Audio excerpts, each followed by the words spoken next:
to the Sad Dads Club podcast. Here's everybody's favorite sad dads, Jim and Foo.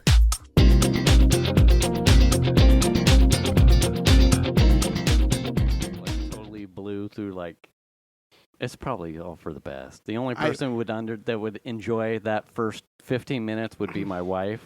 Yeah, nerding out in Destiny stuff. I mean, it's the thing of it is like it's a game where I wouldn't have ever really picked up and tried. Right. Unless it was free.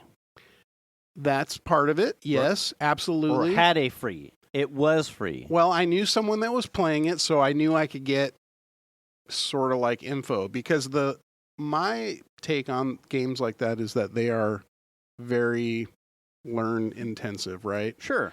The learning curve's super steep on them, and there's so many ways to tweak stuff. Oh, sure. That I don't.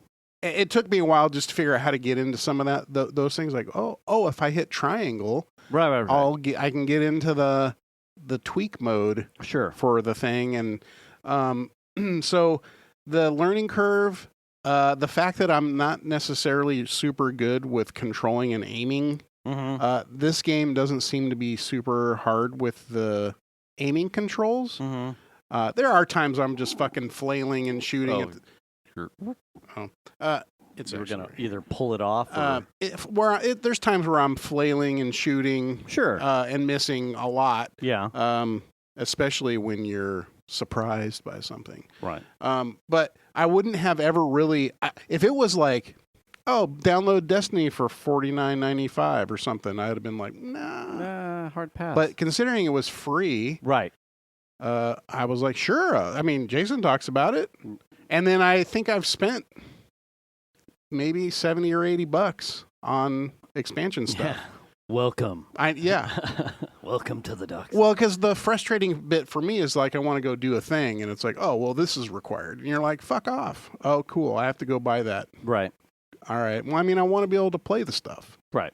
So, of course, we're talking about Destiny, but... Right. Aliens in the face. Yeah, and it's way more fun than I expected, and I don't know, I feel like we talked about this. It's not player versus player, which I prefer, right, more than whatever this is, player versus computer or whatever. The grandstanding stuff that I hear Chandler deal with. Oh yeah, in Call of Duty or whatever. Right.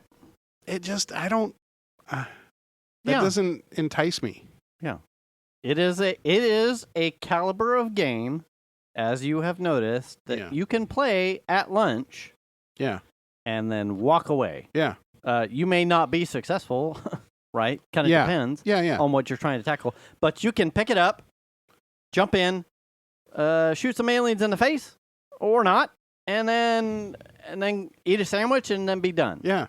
You know? Absolutely. It's not fucking... And you'll pick up where you left off later. Right. Yeah. It's not, you're not losing out because you didn't finish the thing. Right. If you get through a section and decide not to keep going on, you'll start where you left off. And what makes it...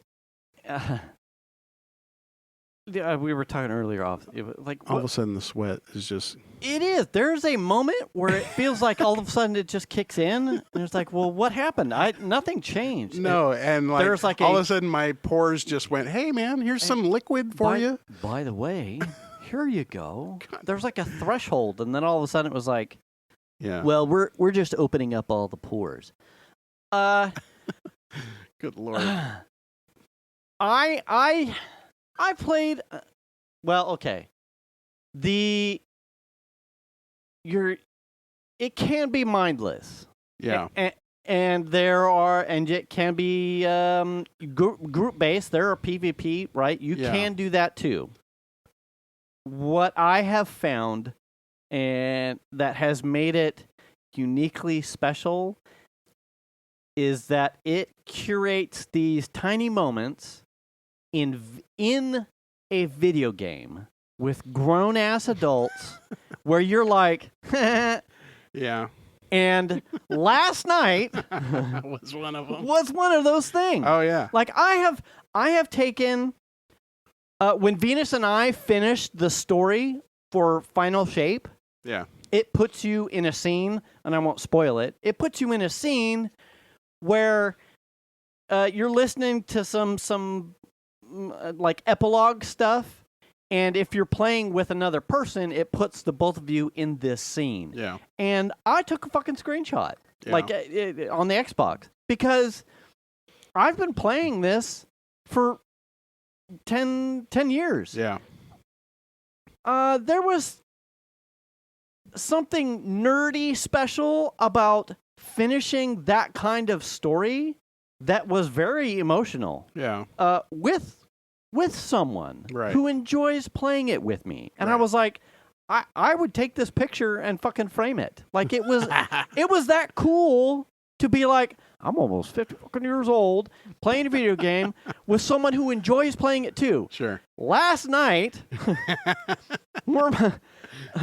I saw you did like the warlock sitting down and like it's off to the side. I'm like, fuck, I have an emote like that, and it's a meme one where it's the whole you should get out and touch grass, and it puts in this colored hologram of a huge plate like circle lawn of grass.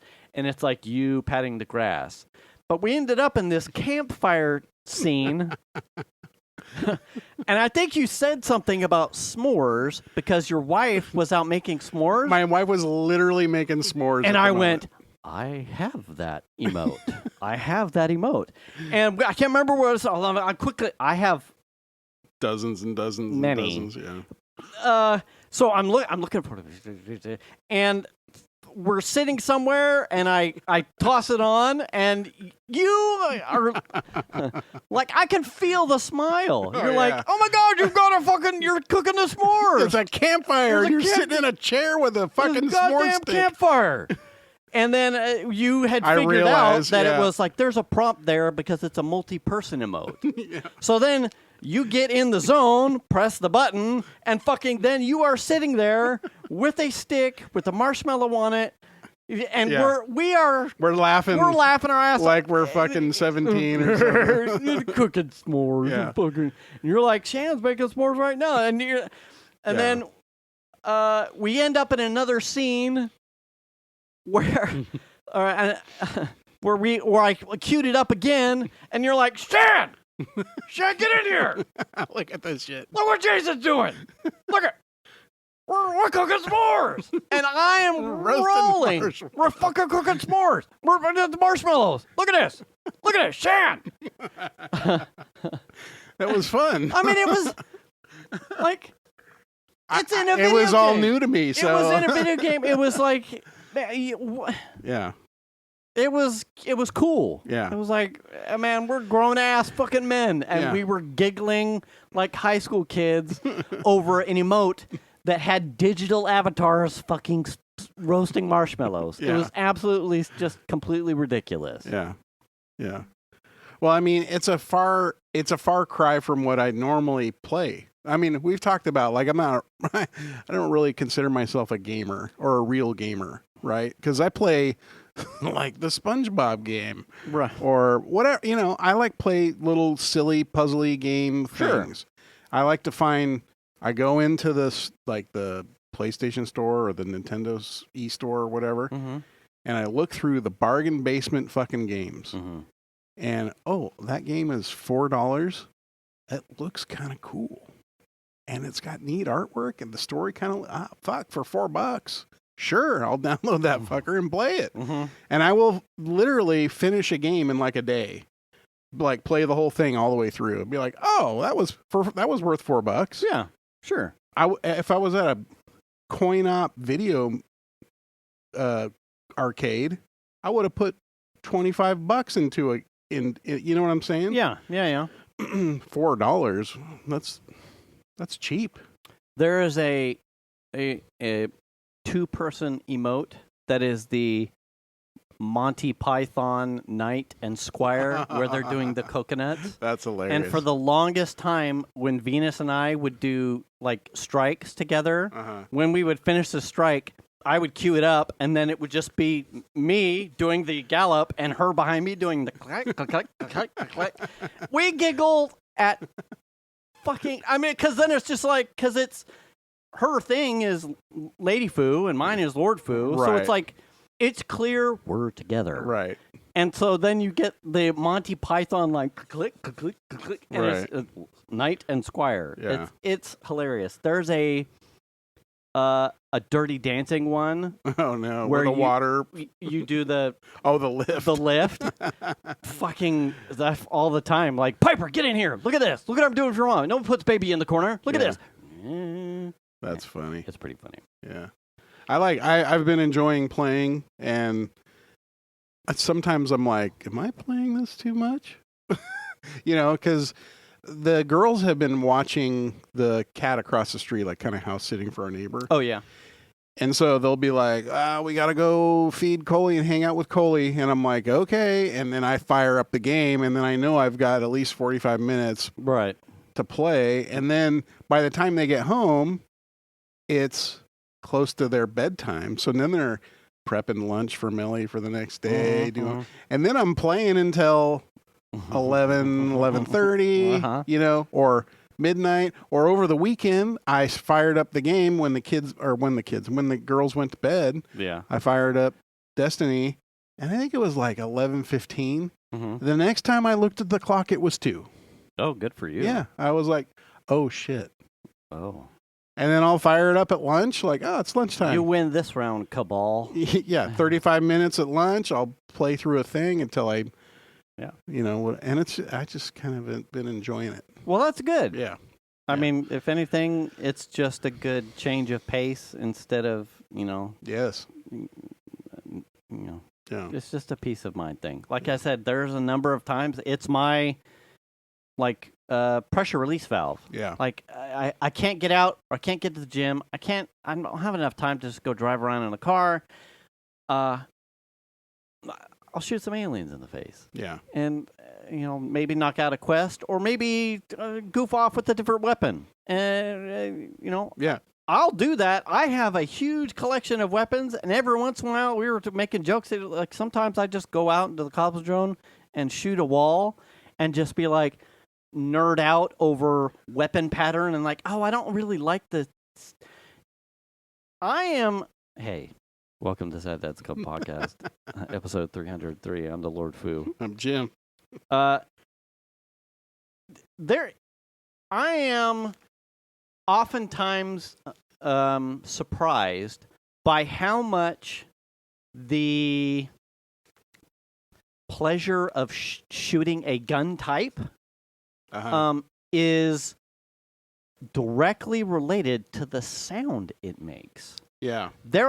I enjoy shooting hand cannons, but there are some hand cannons that sound wimpy. Yeah, like squish, squish, squish. And it may shoot really well, but the sound isn't representative of what you're trying to do. It's like I need something that sounds like I'm shooting a cannon. Right. And this sounds... It is a hand cannon. Yeah, like a fucking super soaker or a Nerf gun. Yeah. Like some just bizarre. The expansion, the free stuff that was kicked off when you picked it up, they had re-released a hand cannon that was in a raid that I never did, and it was something that you could win in the progression of the event that they were hosting. So it was like, this is my opportunity to get this hand cannon I've never used before. Yeah. But people talked about it. I mean, it was like a 4-year-old hand cannon, but it was locked behind the raid. People were generally always impressed with it, but it was like something I'd never had. Right. I did the event, and I told Venus enjoys hand cannons pretty much generally over all weapons. I told Venus, like, will be unlocked. We can play it and get this thing. You'll probably want to get this hand cannon, like, when it comes out for rotation. She's like, okay. If that hand cannon is like firing sex, it is... the way it sounds and it everything. It does sound a little squishy. Okay. But the recoil and the motion of it, it works. like like the battler just feels like I could fucking do all kinds of. Oh yeah, it's just good. Yeah, that hand cannon, the Midnight Coup. Ooh. And even Venus went, ooh, yeah, this is nice. I have used a couple of hand cannons and just not been super happy with them. So I'm on the sort of semi-automatic rifle type things. Yeah. I'll probably end up trying some other stuff just for shits and grins. Yeah. But yeah, I like sort of the long rifle. I like the ability to snipe stuff. Yeah. I really enjoy it. Like, far away. Oh, I just took like a whole line of dudes out and they didn't even move. You know what I mean? I really dig that. So I think I would have been a good sniper. Yeah. In like World War II or something. You know what I'm saying? Yeah. But neither here nor there. But anyways. Right. I really dig that. But like, man, I tried a couple hand cannons. Went, nope. Let's get back to the. Let's get back to the. I need some bullets in between here to help. Yeah. Smudge out the. Yeah. Now I assume that the hand cannons cause more. I don't know, more damage or something. Yeah. It's like bigger payout per shot. I gotcha. But you're give and take. It's a range thing, so it's not as forgiving. So it's for more close up stuff. It is. It's like mid close. Yeah. And the fire rate is lower, but the damage is higher. Yeah. So it takes a bit more. It's probably one of those things that you would grow into as you play the game. Like I wouldn't ever discount them. Because you are just now like learning mechanics and which weapons feel good based. Right. So as your skill set increases and your control over your aim gets better. Yeah. Every once in a while, go look for a hand cannon to see if the control is easier for you to like. Oh, I'm better at that now. Now this feels good. Like I can make it work. Sense. That makes sense. Yeah. Fun stuff.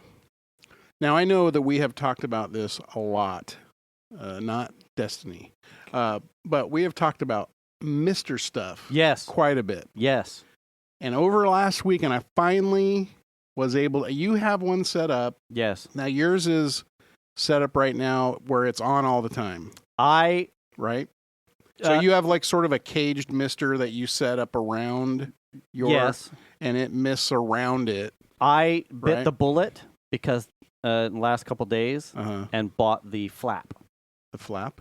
The flap that sticks to the top of it. Oh, you bought one of those? I did. Oh, okay. Because that was getting irritant and I was missing. Okay. And because I was looking at the forecast, I'm like, I'm not going to have time and I just need something. I'm not happy about it. Yeah, because those are like $120 or $100. I just needed it to work and I knew I wasn't having to be sold on the energy efficiency that was going to be needed given the heat cycle and me trying to get up and go Bluetooth the valve was starting to become an irritant and then I was missing it. Right. And I didn't want to leave the water on all the time. Yeah. So I bought the flap. Okay. So it's not here yet. Yeah, it is. Oh, it came yesterday. Okay. So over the week, we have been building up for this for a while. I had been sort of researching it, like, because one of my big things is like I want something that's automatic. Yes. When the air comes on and the fan and the compressor shit turns on, I want the misters to turn on and do their thing while the thing's running. And when it clicks off, I want it to off. I want the water to go off. Right. That was what I wanted, an automatic sort of setup. Yep. So I bought a garden hose. I bought a sprinkler valve that was not one of the ones that has a reverse. I don't know. Pressure release? Yeah, pressure release valve. Okay. It's just a straight through one. Okay. Which means it has power that triggers it. And then fittings for the garden hose to connect to that guy, and then also a fitting for the other end to go to the mister system. So it wasn't very expensive. I think in total I spent probably $65. Okay. Mister system was like $20. The fittings, the 2 fittings were like $6 a piece. Mm-hmm. The sprinkler valve, I think, was like $16, and the hose was probably about $16. Mm-hmm. I went out and plumbed it up and let it sit there. Now, I will say this. I was very nervous about wiring the sprinkler valve. Right. That was the unknown for me. Mm-hmm. I did a bunch of research there. I found a page where some guy says, this is how you wire it to your compressor. Yeah, you had a nicely put together instructables. Yeah, and it was... Is that what the one you followed, or did you... that's the one that I used for my own wiring setup. His was different from mine. Obviously, units are different. Sure. But under the cover where you take off the side of the condenser, there is a wiring diagram in there. So I was like, cool, at least I got a wiring diagram. So, and it's a 24-volt system. Mm-hmm. And there's first of all, there are two main connections that come in from a wiring standpoint that come into the compressor unit. One is the house power. Right. And the other one is the control wires that come from the thermostat. Right. Low voltage. Yeah. But not, house is not, but the controllers are. Right. So based on the wiring diagram, I'm like, okay, here's our 24-volt, control wires, and they're blue. They say they're blue. So I look under the cover, sure as shit, there's 2 blue wires. Okay. And they just disappear into a hole. And I'm like, where do they go? You know what I mean? Yeah. They go into a hole, and it was sort of behind a cover. And I'm like, okay. And then I could see where they came up, and they went to like a contactor. Okay. And so I just fucking around, like, okay, are these the right things? Like, would just put the wires on, and the sprinklers would come on. Okay. Or the misters. When the thing was. Yeah. Okay. When the thing was on. So I'm like, I'm pretty sure this is what I want. Because if it was off and I could touch them and they wouldn't turn on. Right. So I'm like, I got to figure out how to wire these properly. Right. That was the unknown. So then I'm like, well, they go under this cover. They go into this hole. And there's a cover there. So I unscrewed the cover and kind of dug my finger in there, and it's just nasty as fuck. There's fucking crazy, dirty-ass spider webs and shit in there. Yeah. I pull it out, and there's two wire nuts in there with the blue wires into it that go into it. So and then it's all the multicolored wires that come from the house are 2 of those are wired to that. And I'm like, perfect. Now I know exactly where I need to wire this. Right, because now you're not having to be that like janky car stereo trope where you're like, well, I'm going to cut here and splice in and twist. And that is the last thing I want to do. I would be leery about that too. Yeah. So it's good that the scenario was they're already wire nutted together. Yeah, so I just pulled the wire nut off, added my wire, put the wire nut back on in both places. Mm-hmm. Tucked it back in, put the cover back together, tested it, came right on. I was like, fuck yes. Nice. Only electrocuted myself once because I forgot to pull the power disconnect. Well, you do those to make sure you're alive. Yeah. I was very diligent about making sure anytime I'm touching anything in there, pull the thing on there. Right.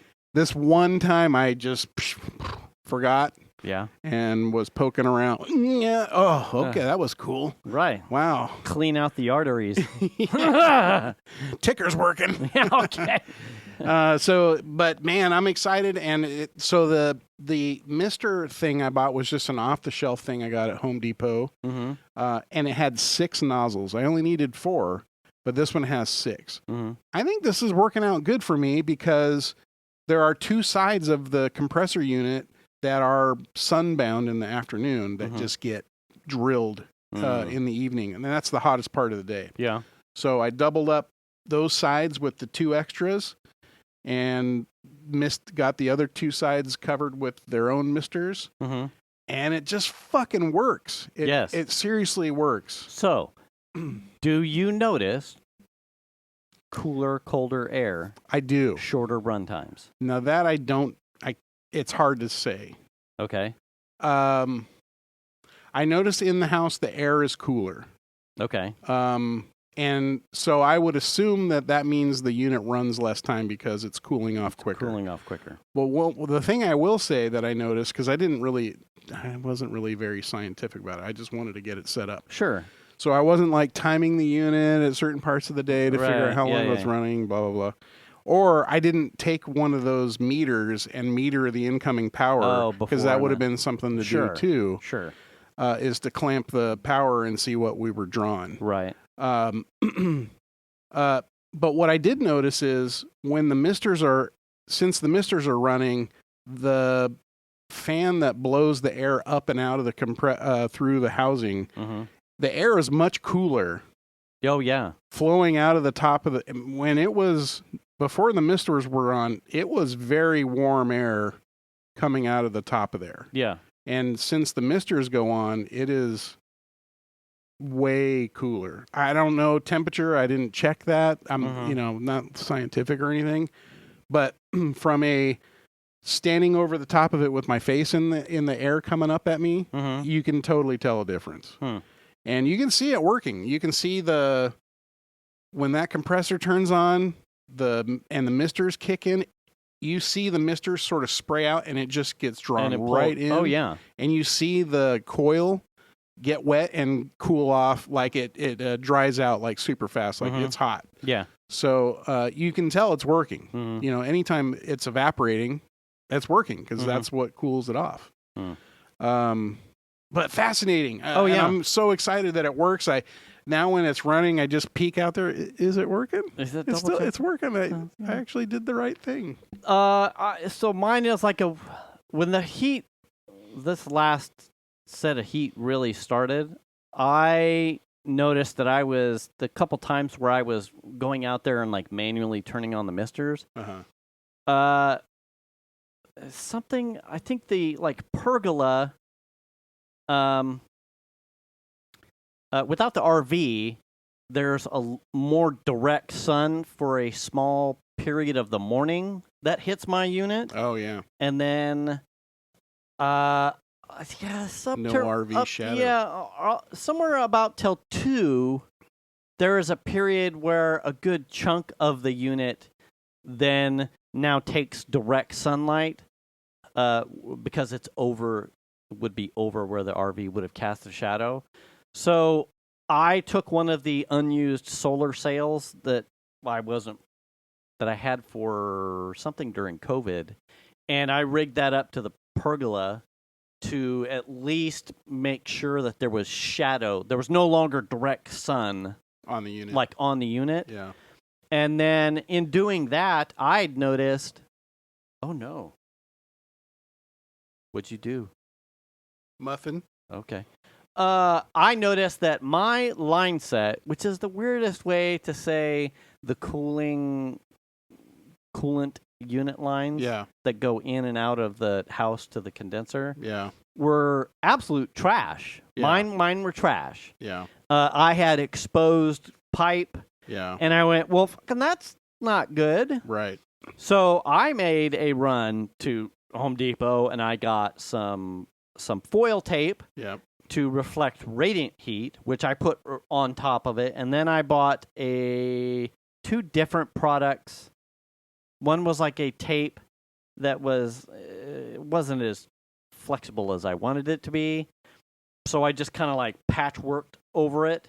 Yeah. And then I took like what would be like a overpriced pool noodle. Yeah. And put that over the line. Yeah. And then I taped that up. Oh, damn. So that it... Nanook of the North suit. They're fucking super insulated. So... I changed out my air filter to a lower... I'm going to say ranked. A lower certified MERV. A higher flow. Yeah. Than the super removes everything from the air, right. Which is fine because some people, like we talked, if you've got someone that's susceptible to allergies of who knows what or something in the air, when the fires are going, I have no problem running something of that high quality because the air quality is just shit. And Right. that's probably kind of that and the whole COVID shit. I was running super like medical grade type of shit. I'm a dad. Sad dad. Yeah. And I'm not changing that as often as I should be. Yeah. And then I was like we talked, when I do change it, then I realize I just used the last one of the pack of 3, and I put on my list like don't forget to buy new air filters. Yeah. And then I go to Home Depot and I buy a shovel. And, but was I supposed to get something else? I don't know, but you could probably use some more screwdriver bits. Oh yes. Yeah. How about a torque wrench? Yes. Mm-hmm. What was I here to get? And then you fucking out of sight, out of mind. Yeah. So I made a decision. I'm like, well, we no longer have animals, and no one in the house really has any allergies. It's hot as sin, and the air is hot, but currently we're not dealing with any fires. And while the air quality isn't good because it's so hot, I'm not necessarily concerned about needing to run that high of a filter. Instead of pet dander, you just have to worry about food dander. Yeah, because I'm moisturized. Fuck you. It's the beard. Yeah, it's the It's beard. just the beard Beard chaff. and the rear. Yeah, it's. Well, not now. Jesus, we're super hydrated right now. Oh, jeez. Swamp ass. So I went down to like a pleated MERV 5, I think, Yeah. filter, Yeah. which I'm totally fine with. And so extra shade, re-insulated lines, the misters, and the air filter. I, too, did not exactly do...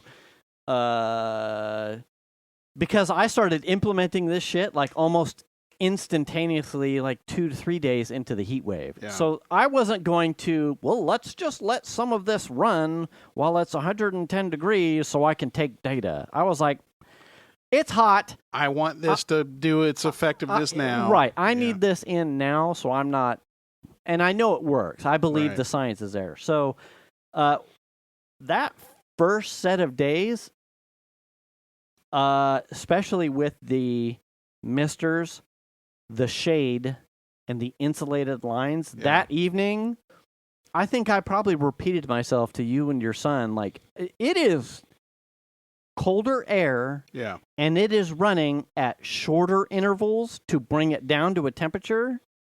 Like, it's noticeable. Right. It is, and I didn't raise my thermostat. It's, I'm running at this, and it is hitting that mark quicker. And goddamn, the air was colder. Yeah. I'm like, fuck, it's cold. Well, I mean, I feel like at this point, I'm just helping this like almost 30-year-old system get what it can do. Sure. Get the most out of it. Mine's not as old as yours, but and my blower runs quieter. I have noticed also when it's not pulling as hard against a more resistant air filter. Yeah. Now, was it probably 2 months past due to be changed? Sure.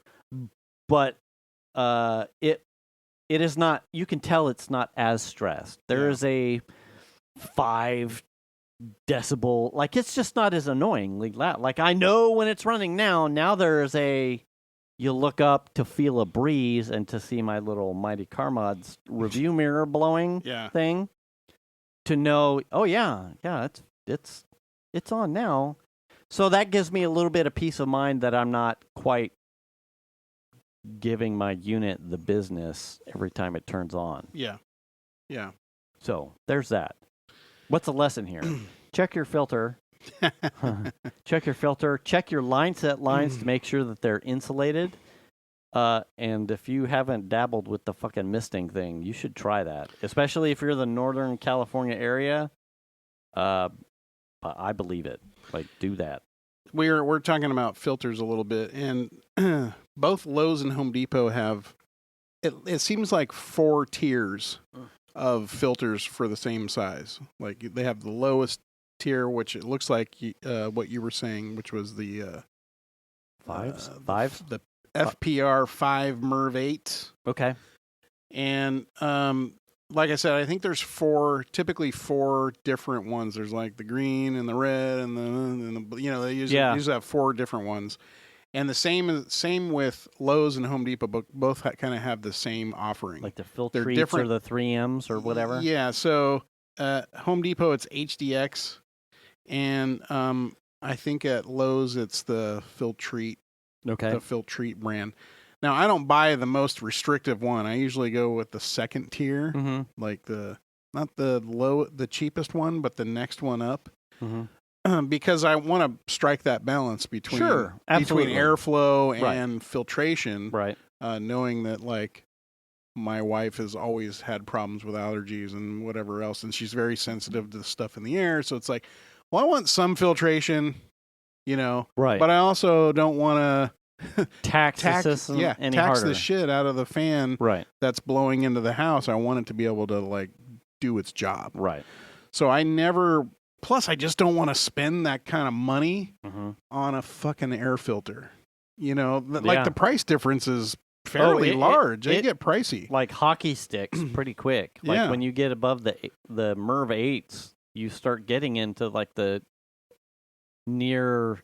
Yeah, I mean, it's a difference between a $12 one and a $23 one. It's like, I don't want to spend $23 every 6 months on an air filter that I'm going to throw away. Right. And there's people in the HVAC industry that say you don't need any of these at all. You just buy those ones that you can basically see through. Oh yeah. And I'm like, I don't know. I don't know about that. I get it. I'm a little nervous about that. Yeah. Especially if you've got someone that's prone to, sensitive to airborne shit. Yeah. Which is at my house. There's a balance. You can't be completely careless. Yeah. So yeah. I just think that's interesting.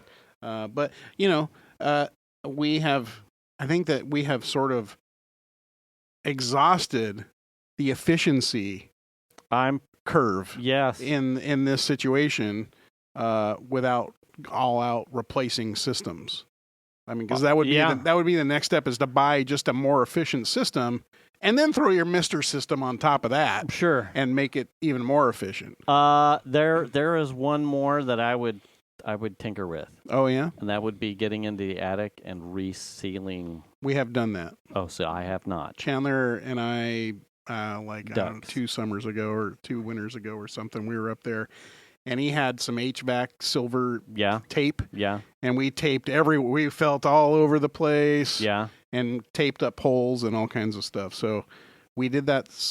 It was not that long ago. Yeah. I wouldn't expect any new holes to be up there now. I have. That's one. And I say that not because I know there are holes, but because the whole house fan, there's turbulence. Yeah. I'm sure. So I should get up and just give a good eyeball to all of the ducts just to make sure that things haven't just like shifted just a little bit or rubbed against a stud or a truss and not worn a hole. Yeah. Like I am not doing it in the summer.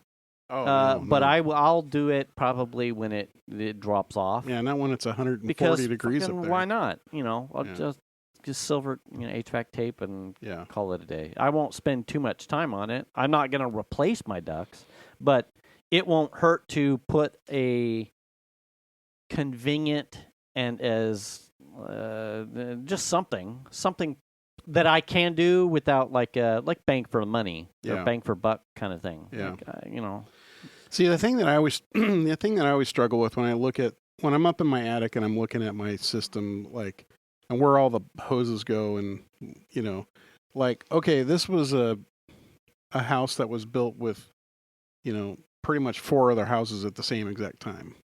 Now, were these guys, obviously they were professional people that were doing this work, but were they optimizing everything appropriately?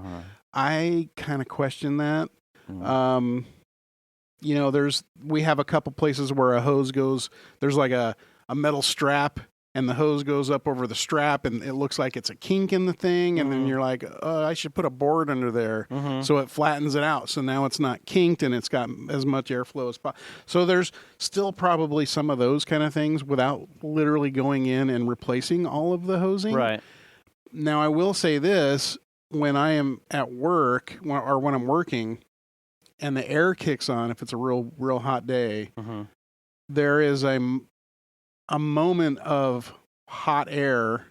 So like the hoses get infiltrated with the heat from the attic. And so the system, when it kicks on, it's now shoveling all that hot air that's trapped in the hose right into the house. Oh. So you're getting a blast of hot air to all of the vents, I assume, all at once.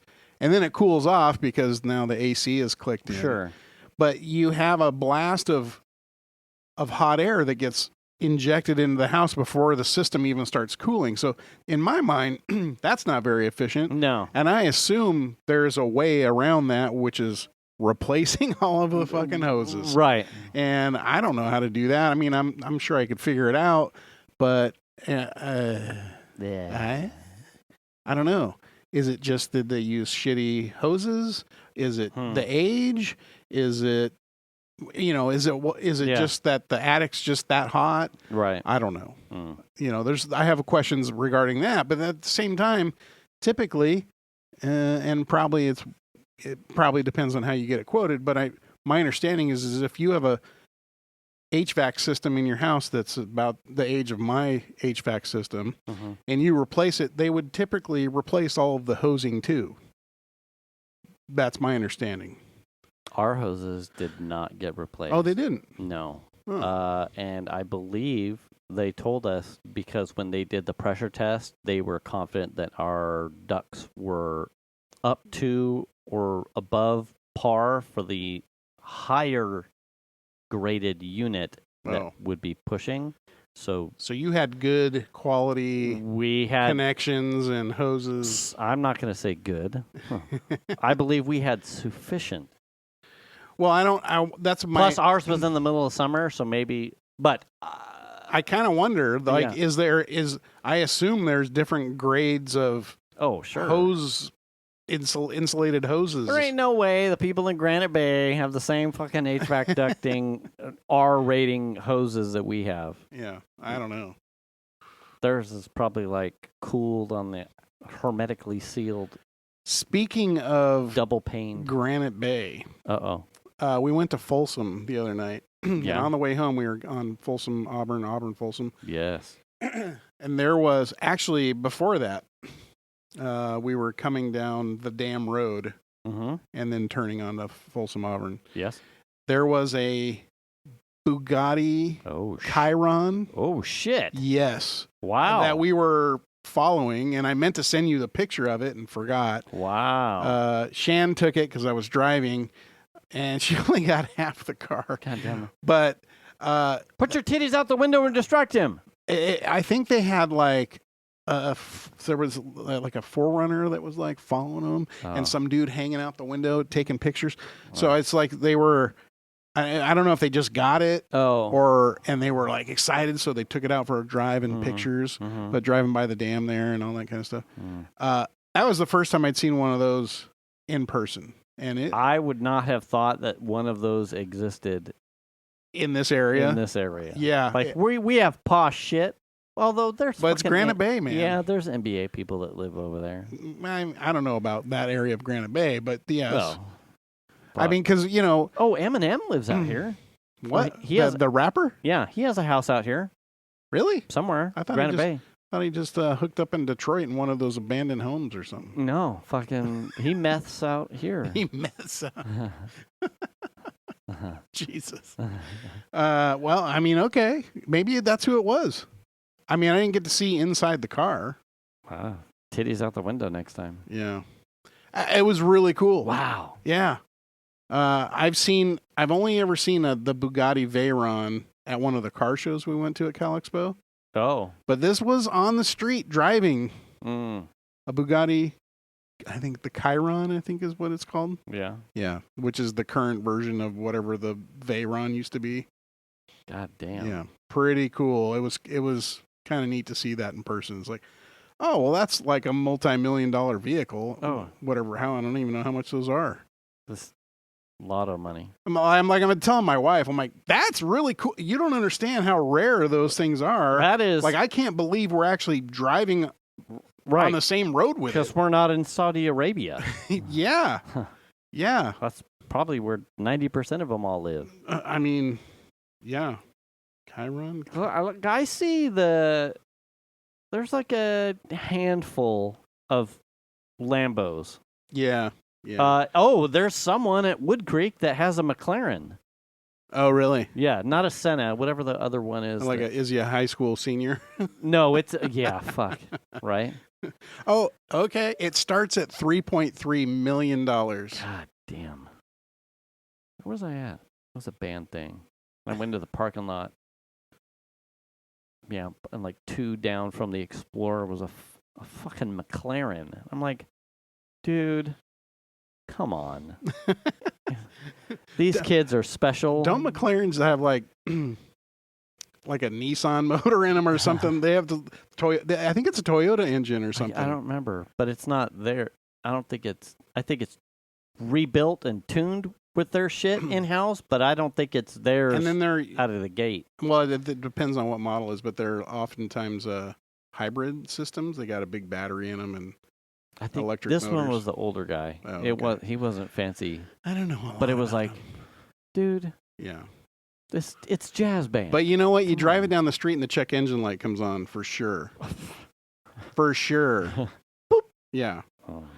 There's a guy I watch, one of my favorite YouTubers, Legit Streetcars, and he bought a McLaren. Oh, yeah. And he has all kinds of problems with it all the time. And he'll fix it and it'll break, and he'll fix it and it'll break. It's like it's constantly broken. So it's not the most reliable vehicle. Right, yeah. You're not buying like a Honda or a Toyota. It's not a Civic. No. They just break because you looked at them weird. You're not getting Corolla quality. I'm thinking about driving my McLaren. Oh, the check engine light came on. Oh, guess not. Oh, shit. Well, we'll go limp mode all the way to the band, you know. Yeah, that's probably how they got there. No one will know. I'm sure it probably, if it was sitting in that parking lot. Yeah. The only way I'm going to, It has warning lights on the dash somewhere of some kind. If it wasn't the speed bumps, it was the wiring harness. Yeah. And that's probably all for the best for the dad. He's like, yeah, you could drive the McLaren because it ain't getting over 40 anyway. Yeah. Because limp mode. Yeah. Wow. Could you imagine? God damn. I can't believe the Bugatti Chiron starts at $3.3 million and goes up to 3.9, depending on the trim and options. Oh, gosh, that's a lot of dough in a car. And it was probably bought in Montana. Probably.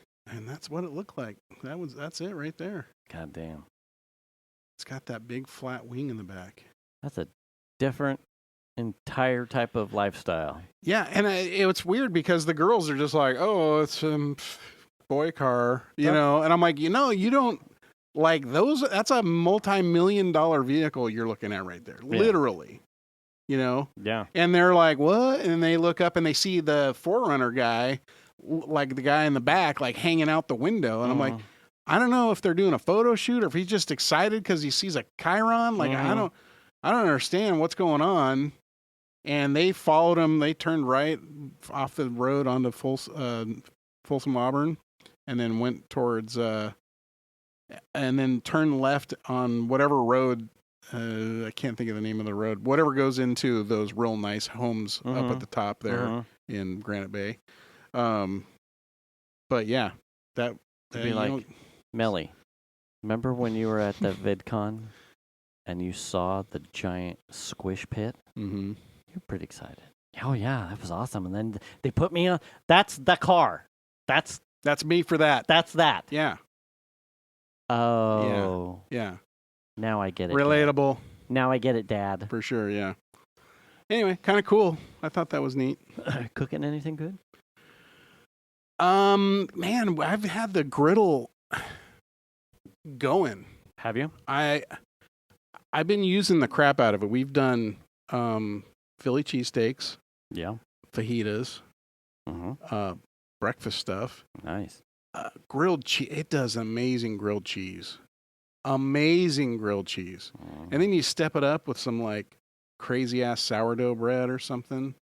Yeah, I mean, but I haven't. What I want to do, considering I have all these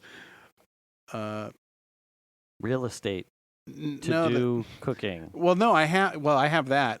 But considering I have all these thermometers now, oh yes, I would like to smoke something and test those out on a okay. You know, get off the griddle and now do something with your thermometers with the smoke. Yeah, I want to try the meat stick or the meter or right, and just see how they work.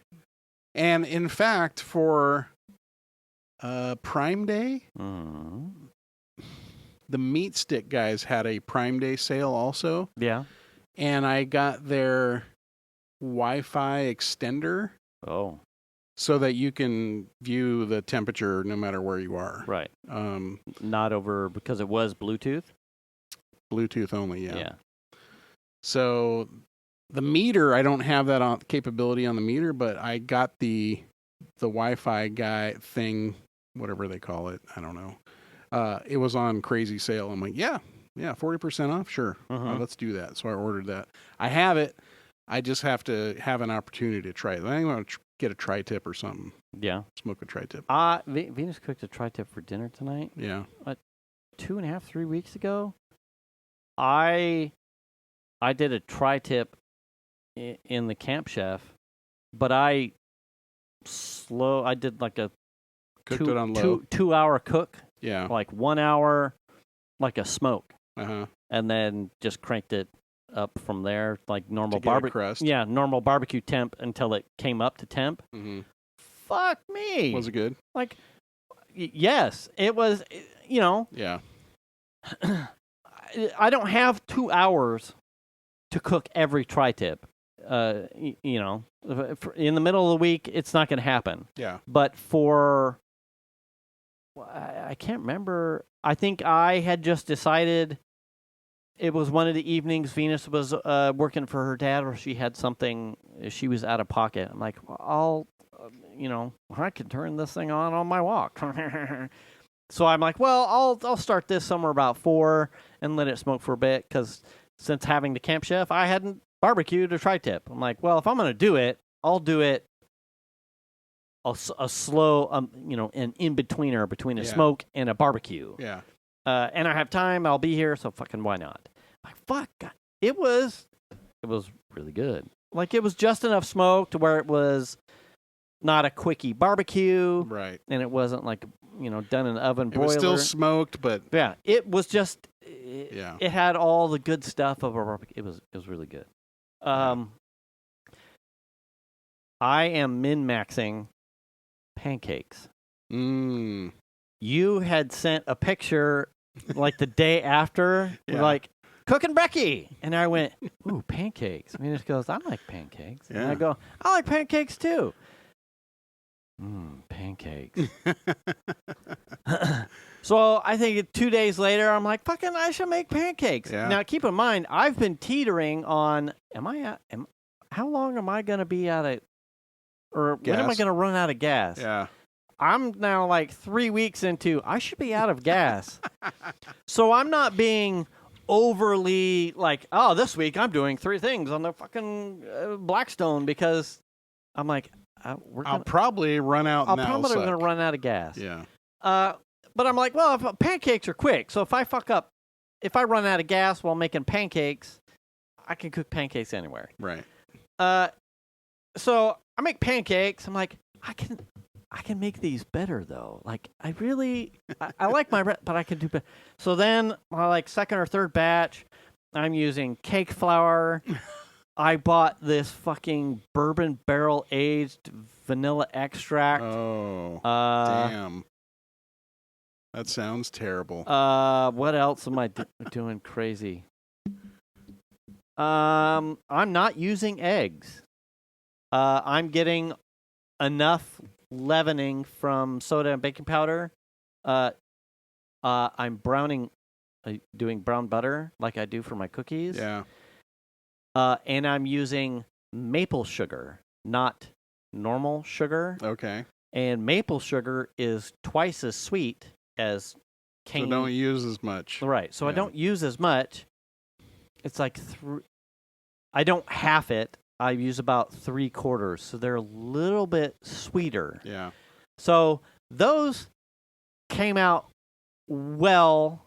I'm like, I think I want them just a little bit more fluffy. So the second one, I whipped up an egg white and folded that in there. I'm like, now I'm getting the puffy cushy that I want. Yeah. And in those, I ended up with extras with some bacon. So I think on a Sunday, I got up early and I used a glass. I made like a breakfast sandwich with pancakes for the girls. I had 5 pancakes. So I made a breakfast sandwich. I cooked it like an omelet and an egg, and it was nice and square. So it was like a bacon, egg, pancake. Nice. Like a fucking McGriddle sandwich. Yeah. But then I made it. So I had one left over. So Xander, he got breakfast pancake taco because it didn't have a lid. Yeah. I'm like, you woke up last. You get the breakfast taco. Yeah. The girls got a sandwich. He's like, whatever, man. It tastes good. But then I made this fucking McGriddle, and I went, you know what I'm missing?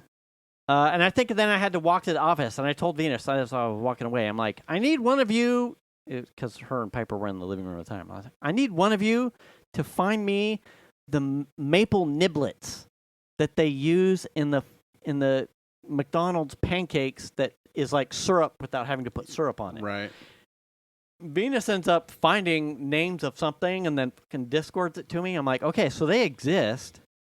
So the last set of pancakes I made them like a fucking McGriddle with the, and then they ooze. Did you put the McDonald's logo in it? I could have fucking stamped it. Booze, loving it. Anyway, something. While I didn't end up making a breakfast sandwich, I made a pancake that was pretty much McGriddle pancake. And I made them during a lunchtime because, buttermilk. Yeah. I use buttermilk. I made them during lunch because I was concerned that I wouldn't get another day out of my buttermilk. So I'm like, I'm making pancakes at lunch in the middle of the week. And Xander like wakes up at 11 late, and he like goes to I think he was going to make a sandwich. And I go, well, I'm making pancakes. And he goes, but it's like noon. Isn't that weird? I'm like, your mom's going to eat fucking pancakes for lunch. I assure you it's not weird. Wait, don't you eat pancakes for dinner? Yes, we do. So I don't know. Apparently lunch is a bridge too far. But he'll eat pancakes for dinner or pancakes for breakfast. Yeah. But lunch was like, that's way out. That's weird. I don't know about that one. Well, he fucking ate them anyway. So I made and they shit, the little maple niblets goo out. Now this in a sounds pancake. This sounds terrible, but Shan found little prisons pancakes that were frozen at Trader Joe's. Okay. And she bought them, and I was kind of like, why? Okay. Mm-hmm. Fast forward to whatever day it was. Mm-hmm. She made McGriddles with them. Did she? Yeah. I don't know how. I wasn't in the kitchen when she made them. Mm-hmm. They were delicious. Yeah. They were really good. I was very surprised because I was like, come on. Frozen fucking pancakes. Pancakes do that well. Yeah. Yeah. I was really impressed. The sandwich was really, it was just cheese and egg. Yeah. But I was like, that's delicious. Like, I don't know what the fuck is on these pancakes. Crack. Yeah. Like, what are you doing, Trader Joe's? Yeah. Come on now. Were they like silver dollar size? Yeah, like they're about that big. Small saucer. Yeah. Little bigger than silver dollar. So I ended up making true McGriddle pancakes for the purpose of actually making McGriddle sandwiches, and then we ate all the fucking pancakes. I never got to actually make a sandwich. You're like, these pancakes are good. Pretty much. See you later, pancakes. Shit. I bought little silicone molds so they would be perfectly round, so I didn't have to cut them with a cup. Yeah. Like, they were nice. I mean, if you do your if you're if you contain your pour, you can just pour them. Right. You know. I almost bought a. I was gonna say I was close. I want to buy one of those. Like if I continue down the path, I may. Yeah. Yeah. Yeah. No, I in fact, when I was making pancakes out there, I was like, oh, I really need a pancake dispenser. Yeah. A batter dispenser. Yeah. Yeah. I know. I'm like, well, I'll wait. If I can make a really good pancake and the silicone molds like piss me off or something. Yeah. Yeah, I think the only way is to like, because then I could just mix it and then, Yeah. Well, I think I mentioned I made a smash burger at lunch, and it took me like 8 minutes. Yeah. To make a smash burger. It's lunchtime. Go, and that's assembly. That's prepping the meat. That's all. I think honestly, I think I had we already had some sliced up onion, so I was a step ahead there. Sure. But get the cheese out, get the onion out, get the patty and the seasoning, take it out. Shh. I had a burger in 8 minutes. Yeah. They heat up ridiculously fast. Yeah. Like, you're not like, oh, I'm going to put a pan on the stove and turn it on and like, yeah. And then flip. Those things get ridiculously hot. They do. Ridiculously fast. If you are prepped, you will turn it on, come back in, get your meat, little hot tua on the griddle to make sure that it's hot, and then put your fucking meat on there and it's going. That's typically what I do. Is I run out, turn it on, I come back, get the couple of things. By the time I get back out there, it's ready to go. Yeah. And I don't know that the barbecue gets that hot that quick. No, it does not. Because I think that's why you would be somewhat apprehensive, like, oh, I'm going to make burgers for lunch. You're like, yeah, okay, so I'm going to go turn on the barbecue. Yeah. And it's going to, it's going to take 10 minutes to get up to temp, and then I've got to, I open the lid, I close the lid, and it's going to have to probably heat back up. Yeah. It's going to be like a 20, 25-minute thing. Yeah. For a burger. On the griddle. And the Loco has a lid, right? It has a built-in lid, and the nice thing about it is they tell you in the manual, you turn it on, you lift the lid, turn it on, get it hot, and close the lid while it's heating up, so it contains the heat. Oh yeah. And then so I go out there and light it, close the lid, go run in the house. Mm-hmm. By the time I get out there, my temps are typically right at temperature. All what you need. Yeah, and then I open it up and start cooking. It's quick. I was surprised at that because it seems like the barbecue takes a while. Yes. Like 20 minutes to heat up. Yeah. It's like the heat just fucking flows straight through that thing or something. It's certainly, I will say, it's certainly faster with the Camp Chef. Like a pellet thing is yes, it is faster. Plus, there's the peace of mind of knowing exactly the temperature as opposed to like a mechanical gauge. You're like, tap, tap, tap. Is it working? Like, right. Is this where I'm at? Yeah. The Camp Chef is more consistent. It does get there faster. For sure, now, over my typical propane. Yeah, and then the Blackstone, the difference between the Loco and the Blackstone is the Blackstone, you're just setting a temp, which is arbitrary. Right. It's a low, medium, high, color graded thing. Yeah, which is the same on a gas grill. Sure. The Loco has the temperature selector. So I need 375, set them all for 375, close the lid, come back. They say whatever temp they're at. I didn't think I was going to care about that. I was like, oh, you just turn it on. It needs to be hot. But you know what your temp is. And there are some things that you want to cook hotter and you have control over, which is kind of nice. I do like that. Control from a standpoint of what the temp is. Now I did cook my side of my finger on the flat top. Did you? When I was cleaning it one day. That's a donation to the griddle gods. Yeah. Ooh. Took a little beating. Do you have a recipe that you are looking to try that you haven't? For the griddle. For the griddle? Yeah. Not yet. I got I think it was yesterday, I got like Google, do you remember this moment? And it was a picture of my smashed taco. Oh, And I went, ooh, nice. Shit, that looks good. Yeah. Yeah. You know what I'm interested in doing is like some Asian stuff, like fried rice or that kind of stuff. Tomorrow, as long as we can make sure that there's propane, we have stuff for Mongolian. Yeah. So we'll try that. But Venus went to go get propane Monday? Yeah. Where'd she go? She went to Chevron, and they told her they couldn't do propane because it was over 100 degrees. Oh. So what? safety thing. So at that point, do you just do the tank swap thing if you really need it? Yeah, probably. I mean, yeah.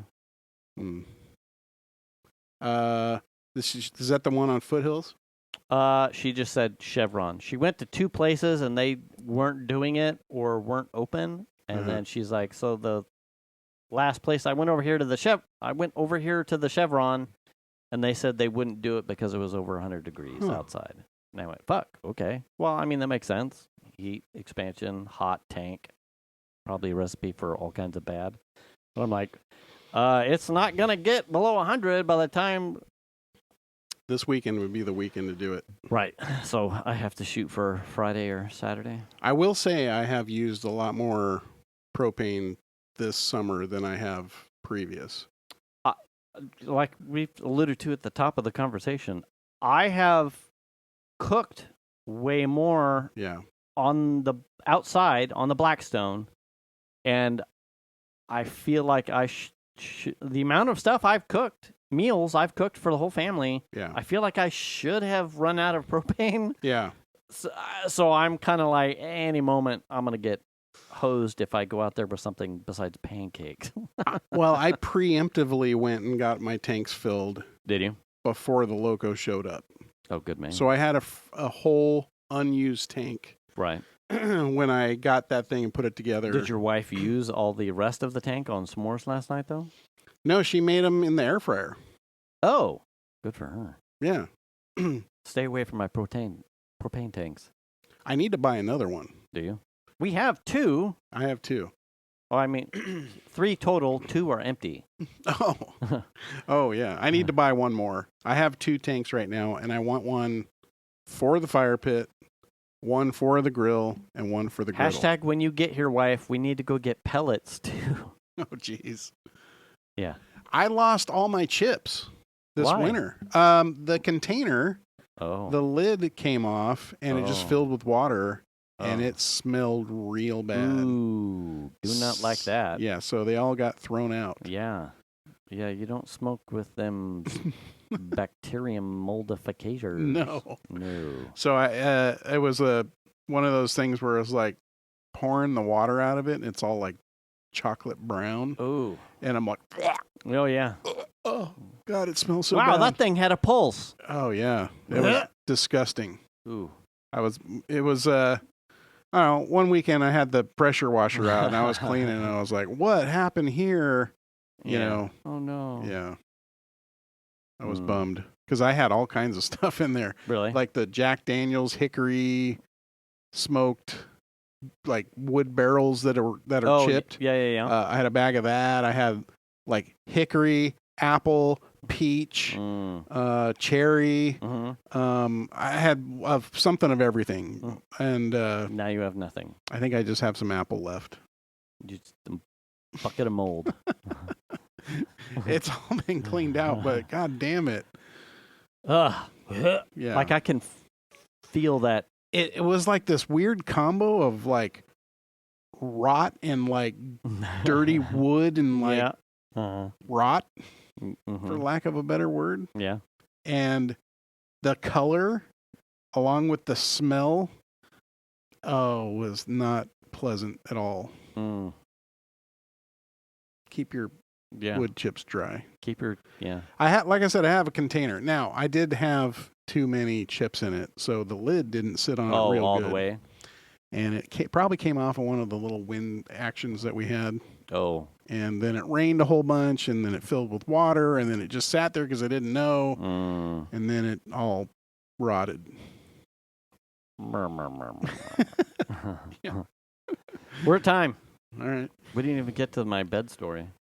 We'll save that. You have a bed story? Oh, yeah. Yeah. Well, you got to speak up, sir. Shit. If you don't feel like you have time to give it justice, then don't give it the time now. Yeah, I won't get to it. I won't have time. Stay tuned. Next week. For next week. We'll talk about mattresses. Did you get a new mattress? Is that what's happening? No. Oh, okay. You're soiling a mattress? Yeah. Denting a mattress. # sorry, kids. Are you sure it was the mattress you dented? Anyway. Yeah. Stay tuned. Yeah. For the mattress story next week. But in the meantime, you should return a cart. Wash your ass. Wash your hands. Check your oil, Tony. Stay up to date on your shots. Make the call if you need to. Pick up a broom. Do the kindness. And we'll catch you next week. Thanks for listening, everybody. We appreciate it. Bye.